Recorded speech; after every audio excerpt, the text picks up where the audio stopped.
Today I'm going to show you how to make the classic Danish Christmas gingerbread heart, also known as honningkagehjerter. A fermented dough made with honey, spiced with ginger, cloves and cinnamon, baked and covered in delicious chocolate. What's not to love about these cakes?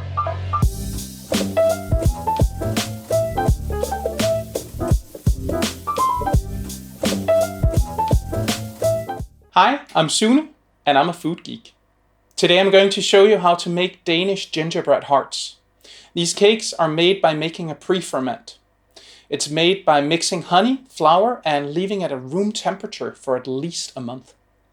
I've been told that the traditional cakes have their dough pre-ferment made as early as August, but personally I usually start around November 1st. Maybe it's worth an experiment. These are known throughout the world under different names. In Germany they're LEBKUCHEN. In the Netherlands, they're peperkoek. In Sweden, they're known as pepparkakor.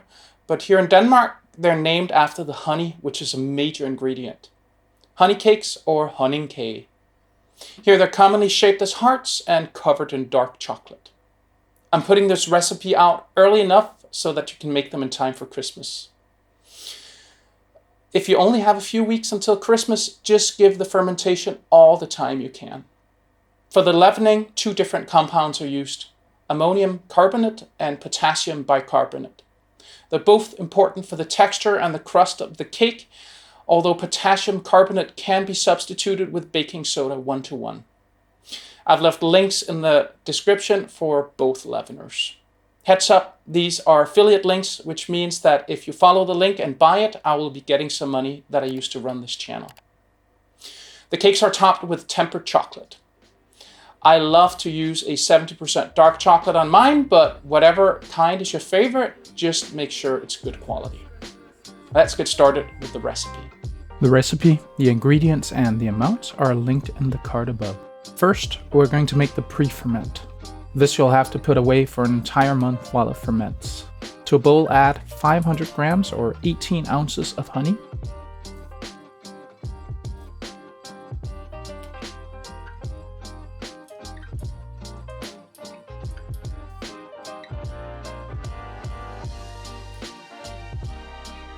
Add 250 grams or 3 3/4 cup all-purpose flour.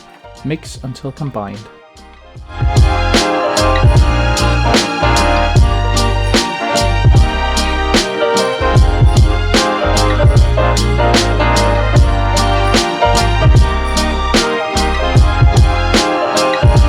Put into a container that can be closed with a tight lid.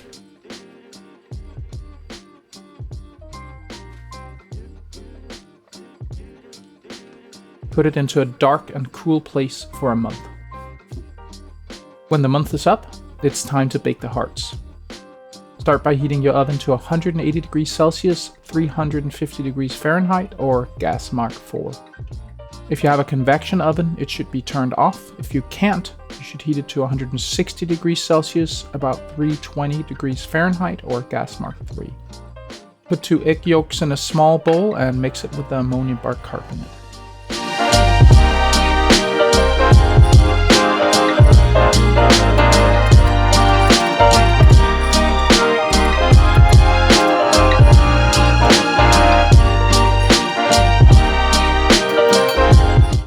Then add 2 tablespoons of water to a small bowl and mix in the potassium carbonate. It may get a bit warm.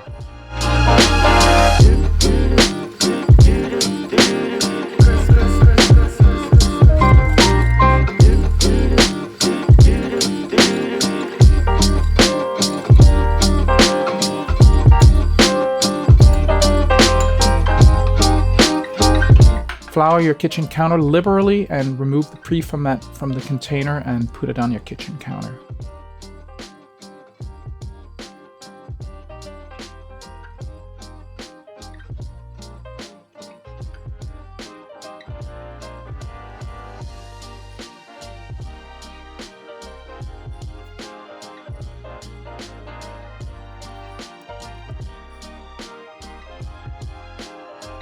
Then add some of 250 grams or 3 3/4 cup of all-purpose flour on top. Add 1 teaspoon of ground cinnamon, 1 teaspoon of ground cloves, and 1 teaspoon of ground ginger.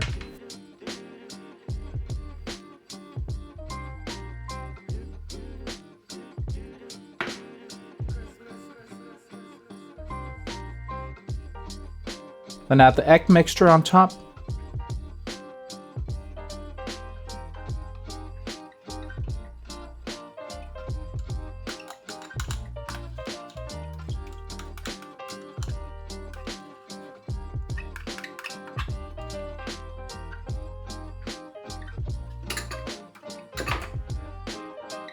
Sprinkle it with more flour so it won't stick to your fingers.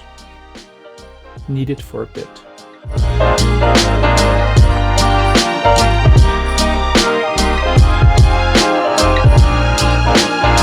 Then add the water mixture on top and the rest of the flour.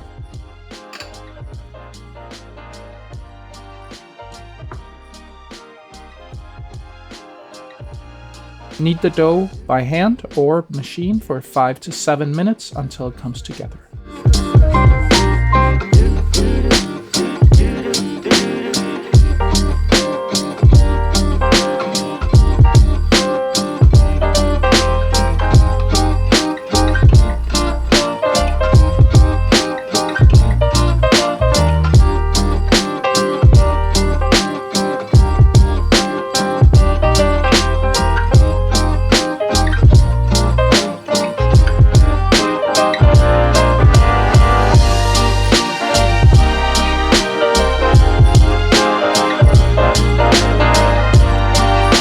When the dough is nice and well kneaded, put it aside and liberally flour your counter and roll the dough out to about 4 millimeters of thickness. That's about 1/8 of an inch.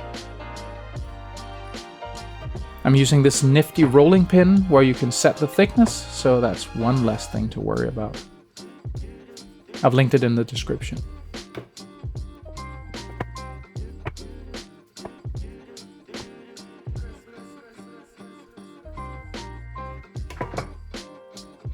And cut out the hearts using a heart cookie cutter and add it to a cookie sheet lined with parchment paper. If there's any leftover flour on the hearts, you can remove that using a pastry brush, which I unfortunately had to do after I baked them.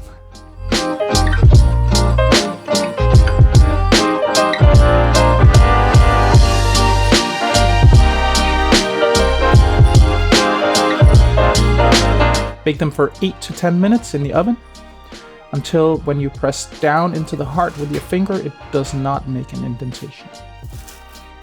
Leave to cool on a wire rack.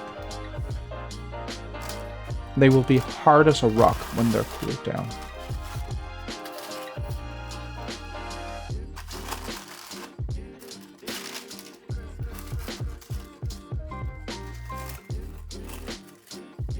So that's why you put it in a container and top that with a damp dish towel.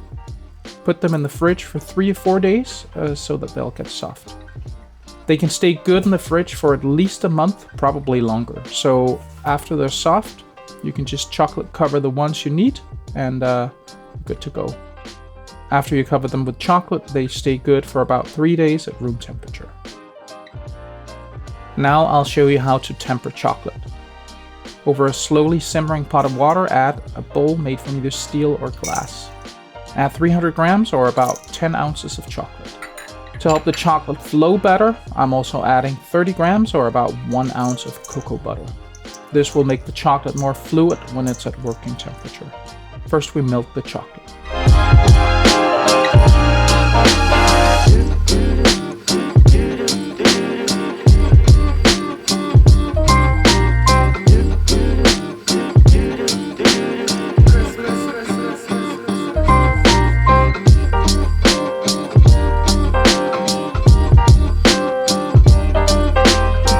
Then we take the bowl off the heat. If any of the condensed water at the bottom of the bowl gets into your chocolate, it will seize and it will be completely unusable, so be careful. I'm using a dark chocolate, a 70% chocolate that I made myself with beans from Madagascar, sweetened with muscovado sugar. To temper dark chocolate, you first melt it, then you lower the temperature to 29 degrees Celsius, about 84 degrees Fahrenheit, and then you raise the temperature to 32 degrees Celsius, about 90 degrees Fahrenheit.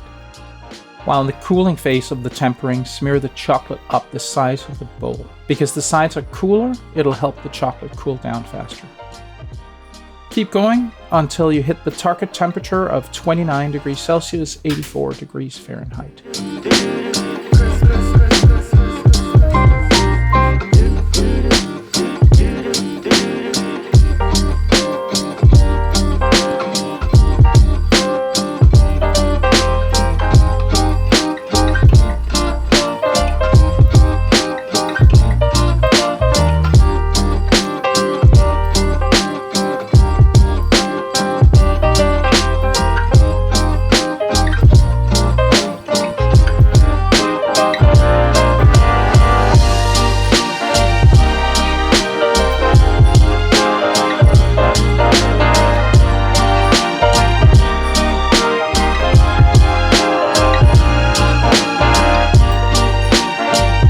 Then put the bowl back on the heat and stir while the chocolate heats up to 32 degrees Celsius, about 90 degrees Fahrenheit.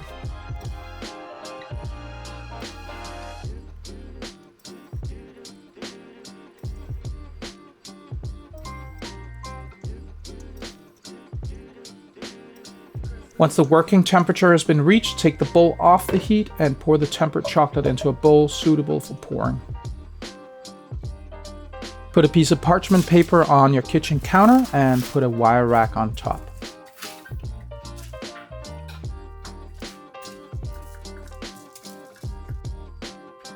Then put the hearts that you want to cover with chocolate onto the rack.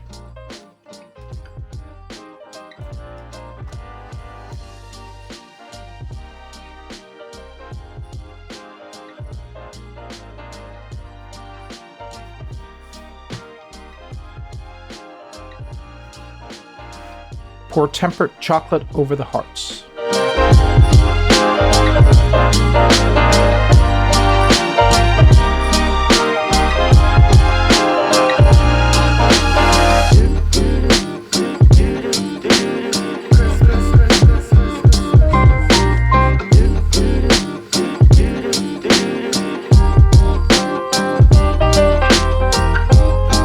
I decorate with a Victorian scrap of Santa Claus, which is how they look here in Denmark.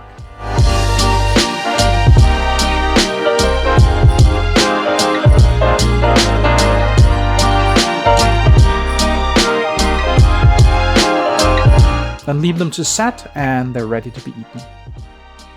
My God, don't they just look scrumptious? I'm probably gonna make a few more recipes for Christmas things this year. Is there anything specific you'd like me to make? Let me know in the comments. I hope you learned something today. See you next time.